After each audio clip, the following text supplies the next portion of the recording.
This is Beer and a Shot with the Butcher, coming to you live from 190 Howard Boulevard, Pets Bar, where you are. 390.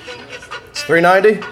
390. All right, they moved the bar, coming to you from 390 Howard Boulevard. As you can tell, it is a late night edition. Very excited to be here with my starting backcourt. Preseason. Scotty Baldwin, Yay, yay. John Christie. What's up? We talked about it for a long time. Let's get it in right away. Finally. First preseason game tonight. I know we were excited to see a lot of things about the rotation. Let me ask you before we get into what we saw. Scotty B, what were you hoping to see tonight, and what was your expectations of what we might find out tonight?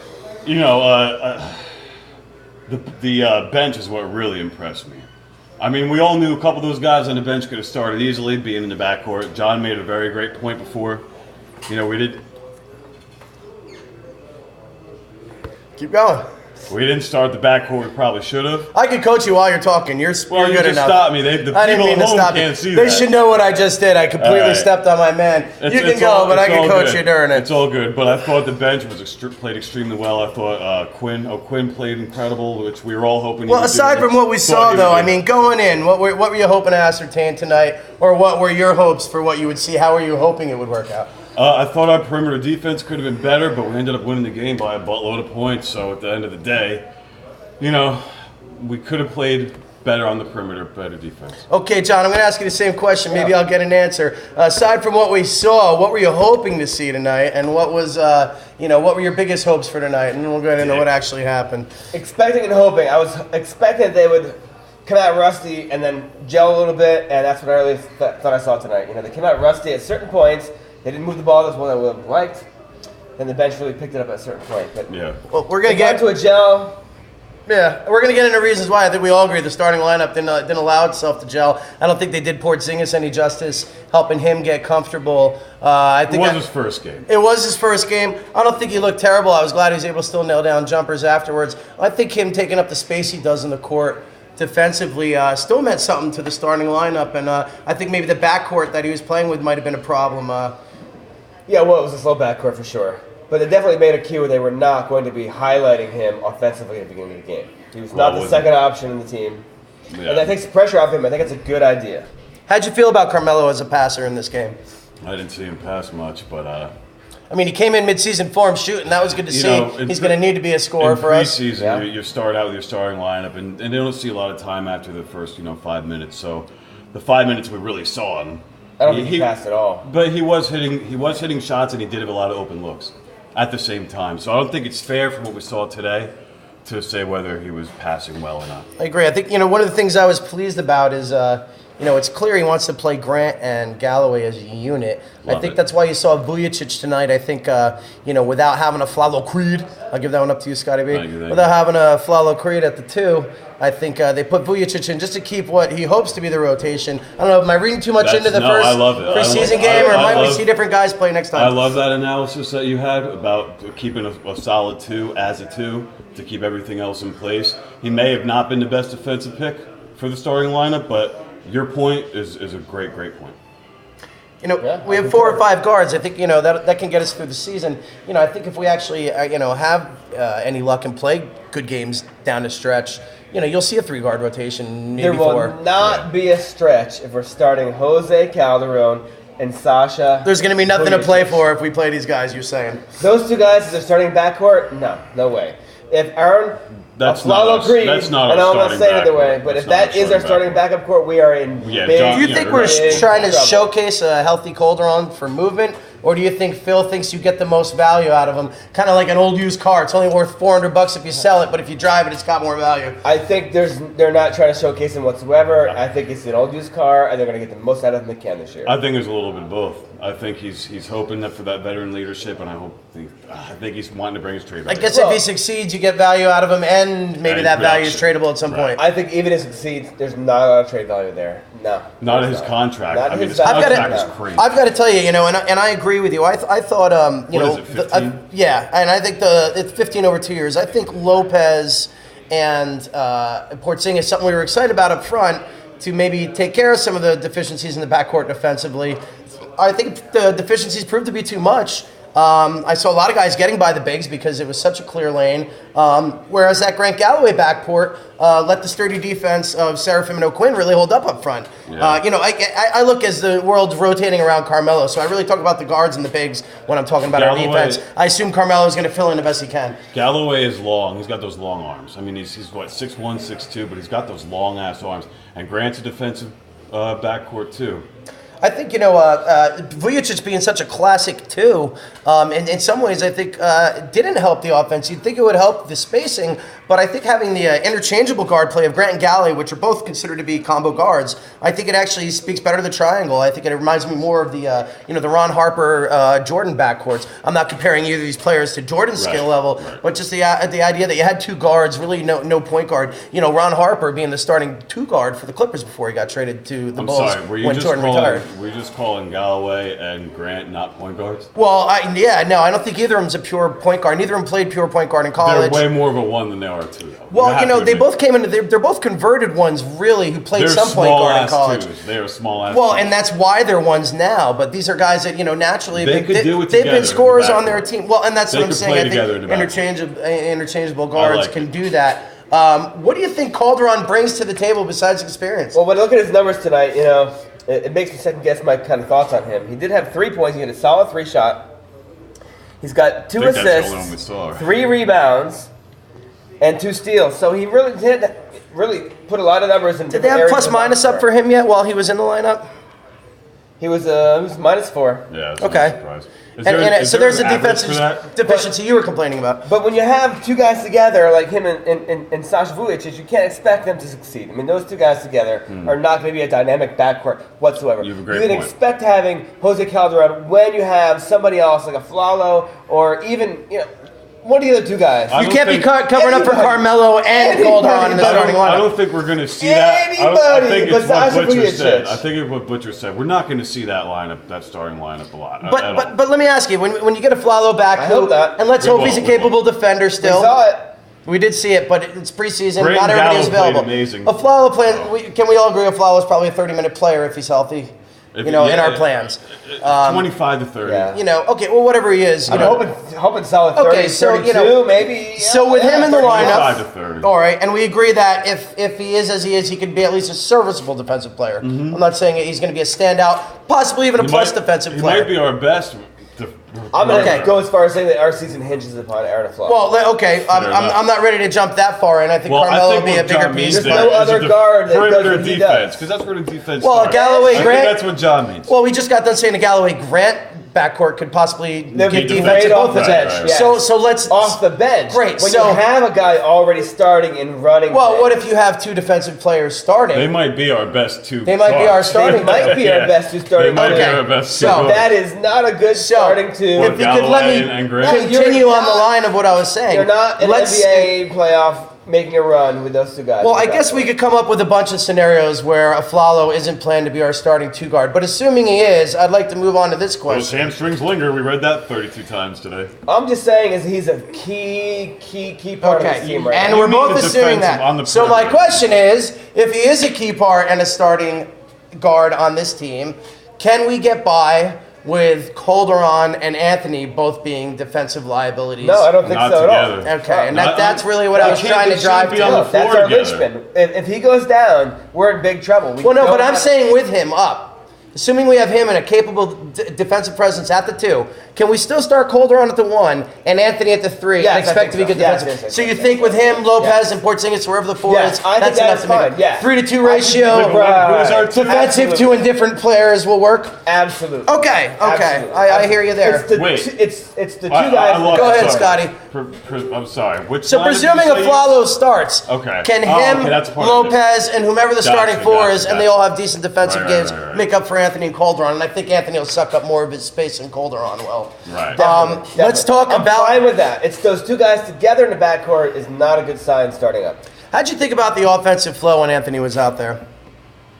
Man, he shot great. I feel like I'm picking on him, but yeah, he shot great. Seems to always be the defense for this player. Well, no, he doesn't always shoot great, and he doesn't always pick good shots. But man, he shoots great. Seems to be the only thing we can ever say. Tonight, he had some open looks. He did have open looks. And he wasn't on the floor for long. It was preseason. So we agree. If a good team's giving him good open looks, we expect him to take him because, hey, he's a big part of our offense. Well, if anybody has open looks, they should take him. I think that the cool part about it was... Not Dennis Rodman from 3, but you know what I'm saying. Dennis Rodman made more than he missed. San Antonio was good at 3, but he played for San Antonio. He was a three-point shooter. He did some for the Bulls, too, and he always shocked people. But in this situation... You guys know what I'm saying. I thought early on in this game, when Melo got those shots, they were open because we kicked out real quick. There was really fast outlet passes. And we moved the ball up real fast. Lopez was great passing out of the. Well, Carmelo Anthony was already down the court in position to shoot the ball before it even got there. I agree, and I was glad he took it and made it. I don't like Carmelo being a slave to his system where he's going to unnaturally turn down an open shot. I saw 2 different lineups, and I saw 2 distinctive brands of basketball tonight. What I saw was a taller, slower veteran lineup that started that ran the offense one way. Less triangle, frankly, starting out in the triangle, but the actual offense didn't come off of it. And then I saw a younger, more athletic team with Seraphim and with a backcourt that were keeping guys out of the middle of the lane. And then when they got there, Seraphim and O'Quinn were keeping the integrity. And the other thing I'd like to say with that lineup is you have O'Quinn, who could pass the ball, 2 guards that can handle and defend. I kind of saw like the second lineup might be the future of how the Knicks play. The kids got us that lead. And now we managed to hold it. The kids got us a lead. The bad news is I saw a lot of that at the beginning of last year where our starting lineup was slow as dogs. Mm-hmm. They ran the plays slow. They shot the court slow. Don't forget the triangle's a half-court system most of the time. Yes, but if you get to that position and you beat people down the floor... It's a half-court system that you use as a backup when you don't get quick shots. Fisher was which saying... Which is what they did early. They got those early quick shots. And you're right. Those LA and Bulls teams would transition off of defense and push. And if it didn't work, they'd kick it out and run the triangle. Fisher does want to run a quicker version of the triangle, which in this transition. That's the way it's supposed to be run. It's run as a... And I think we have young players. It's not like the old Knicks where you walk it up and... Right. Well, no, that's over, and I don't think... And I think that's one thing he likes about Calderon. They want to move it up. You will notice Calderon will take whatever space is on the floor when he's bringing the ball up. I mean, he is a forward offensive player. He did look good on the one shot he took tonight, which was the right shot to take. Let's talk about... Is that only field goal? Yeah, I think it probably was. Vujicic got to the line a couple times. I thought Vujicic was a more active player, but Calderon had the ball more, so the responsibilities were different as well. I wasn't upset. But in the beginning, he seemed to be a little jittery, but he calmed down. He's a pro. Who was that? Vujicic. I know. I say his name like that. Vujicic. So yeah. I think he, at the end of the game, he was attacking the basket a little more than we expected. And he had that sexy headband on the yellow. Yeah, and I agree. Sexy. He does look good. It looks like his panties. He took them up backwards when he was taking them off. I think it's a sexy lineup with Lopez and Porzingis. You look at all that size up front. You look at all that skill in Porzingis. It's not like having 2 big dummies up front. You look at all that size of Porzingis, and that's a sexy lineup. But I think what's so encouraging this year is what's coming off the bench behind him. I mean, we've got 25-year-olds that are contributing across the board. Seraphim, O'Quinn coming in as the first big off the bench, which I love. And I like the way they use Derek Williams, which is the way we were hoping. Not so much the 4, even though he was out there at the 4 with a small lineup, but more coming in for spot points when Anthony isn't there. You kind of let the reins off him and see what Derek Williams can do. Well, he's the guy who can create his own shot on this team, besides Carmelo Anthony. I mean, what other guys do they have? Grant, we're hoping, can do that. Right. We've seen a little bit of that from... Porzingis can create his own So hopefully, maybe not the same kind of shots, but we're hoping he'll fill that J.R. Smith role, that instant offense. Right. And he's also somebody where maybe we can leave our offense a little bit and just let him break someone down. Or we're just struggling and we need somebody who can create their own shot. You have a guy that can come in there and just push the offense a little bit and do his own thing, freelance a little bit, and get some points on the board.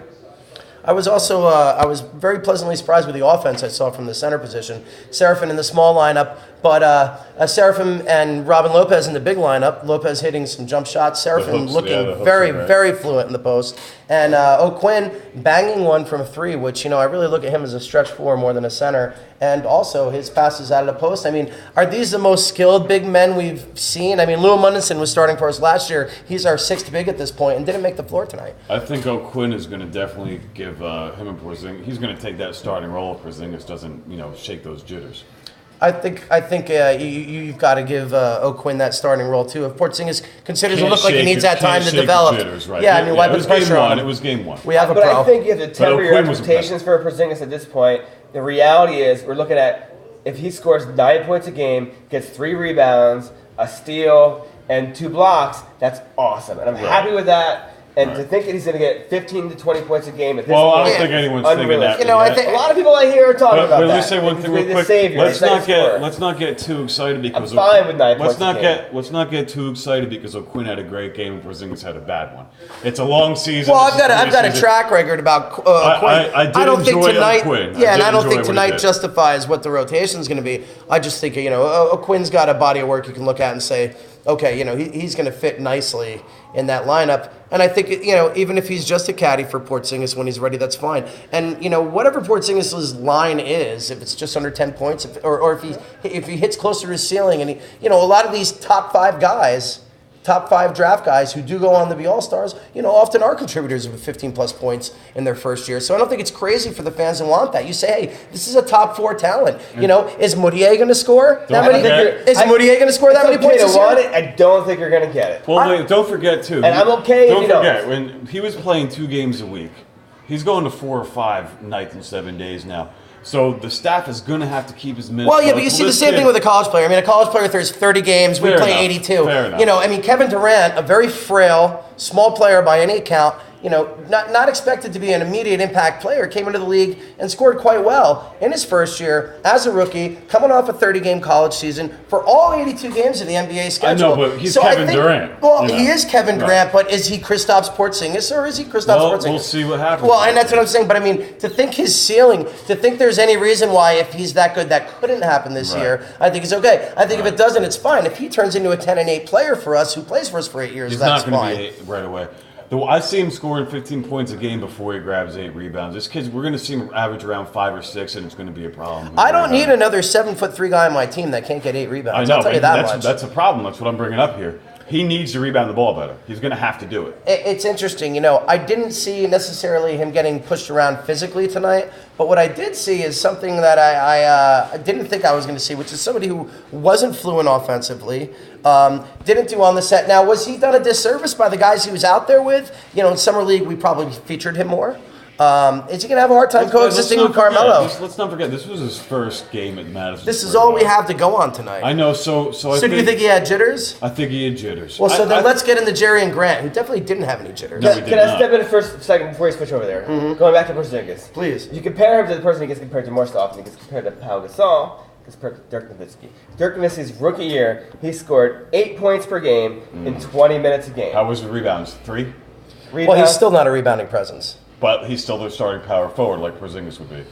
No, it's reasonable to say Porzingis might not be a rebounder and still be a great player. Right, but you just said he'd need to average 8. I'm just talking about the kind of player I like. He was just under 3. How did I guess that? Because he's soft as baby wipes. Soft as baby shit, right. But the very following year, he averaged 17 points per game. That I wiped front to back. So to expect him to get 8 or 9 points a game this year is fine.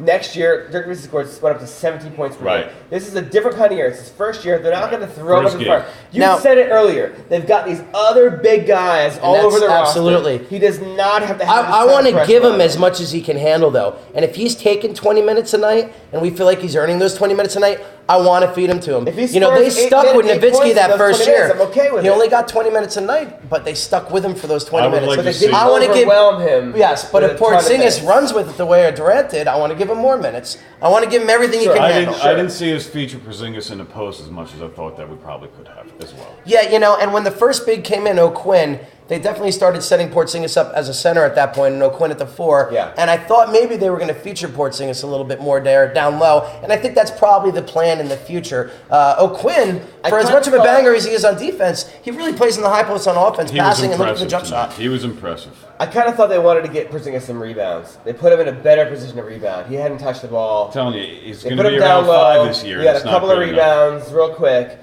Being out farther out for him was a little bit hard for him to get position for rebounds.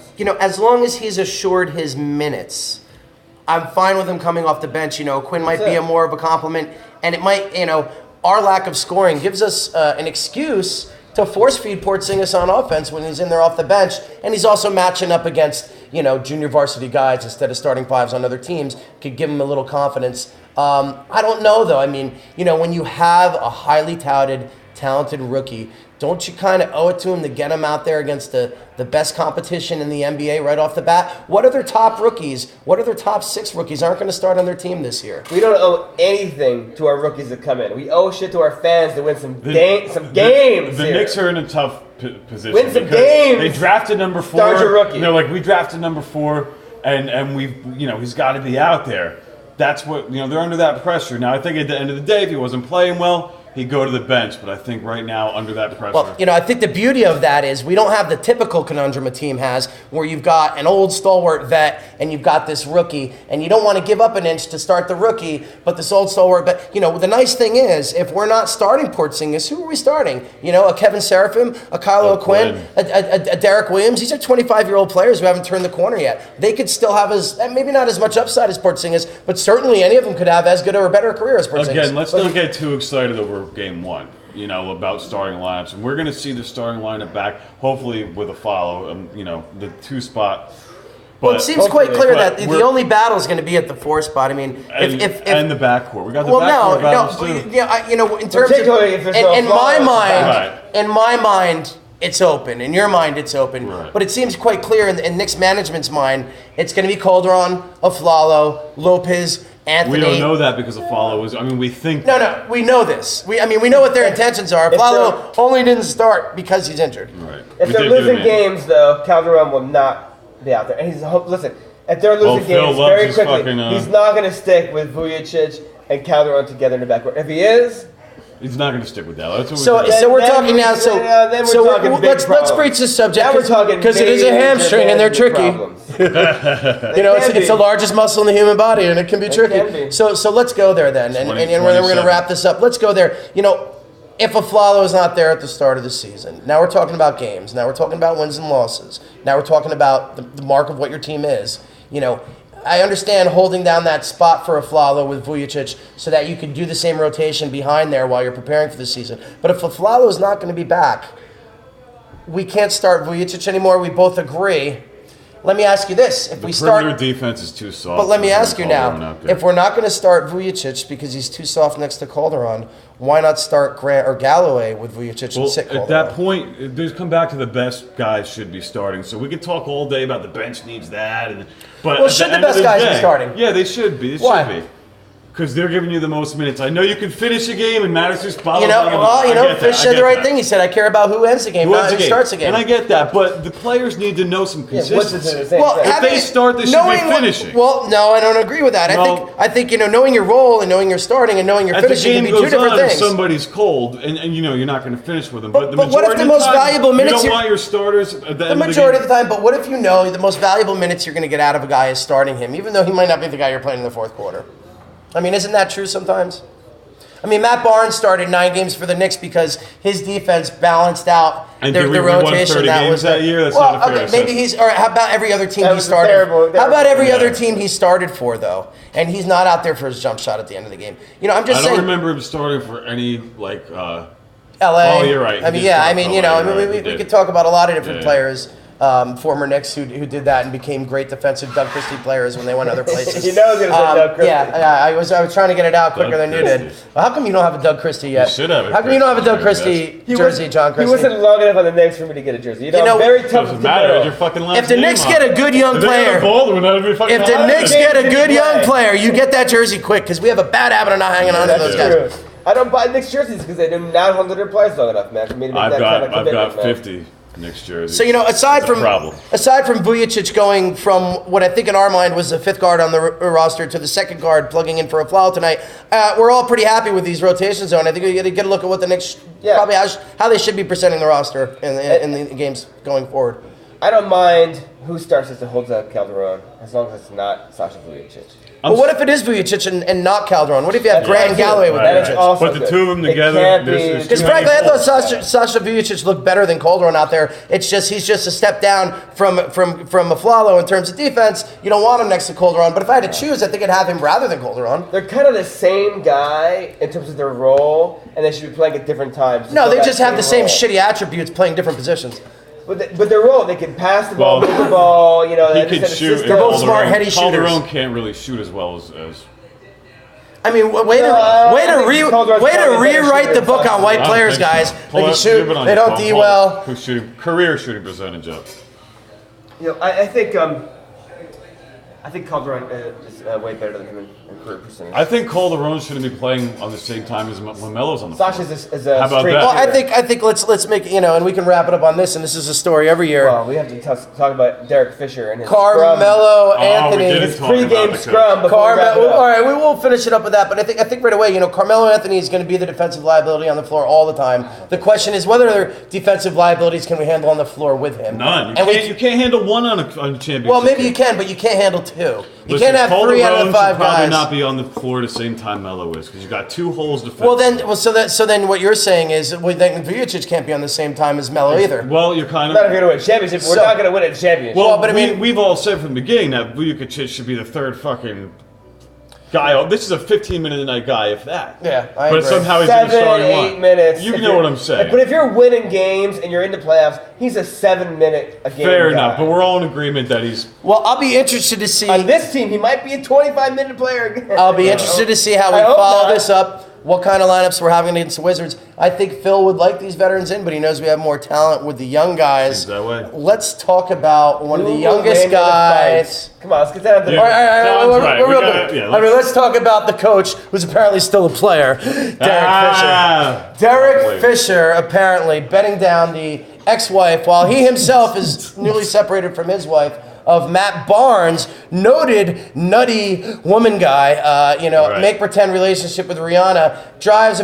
reported 95 miles to, quote, kick the shit. Which isn't that far, by the way. Out of Everybody's Derek talking Fisher. like it's 1,000 miles. Yeah, now I had And heard. it's a trip to New York and back. Yeah, I had heard Fisher was It's marked actually up. 35 miles in New York City. Right, you're right. I didn't So not far. it was see. a trip to New York and back, and then halfway It's back a- to New York. It's a trip to Connecticut. I didn't see any evidence. It's not that far. Right. I didn't see any evidence of. Hour and a half. That's 70 miles an hour. Yeah, he got there fucking. With traffic. He got there before lunch hour was over.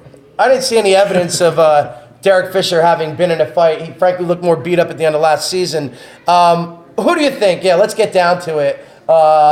Let's get ready to rumble. Who do you got? Derek Fisher or Matt Barnes in a fight? It's Matt Barnes, no doubt. Matt Barnes pulls the in my mind. switchblade out, even if he could beat him hand to I hand. think he's a punk. He's a punk. He's all talk. Are you kidding me? Derek Fisher's going to have 3 friends tackling his ass before he gets anywhere. Yeah, but he didn't ask about the 3 friends. I'm talking They're lock him there. up.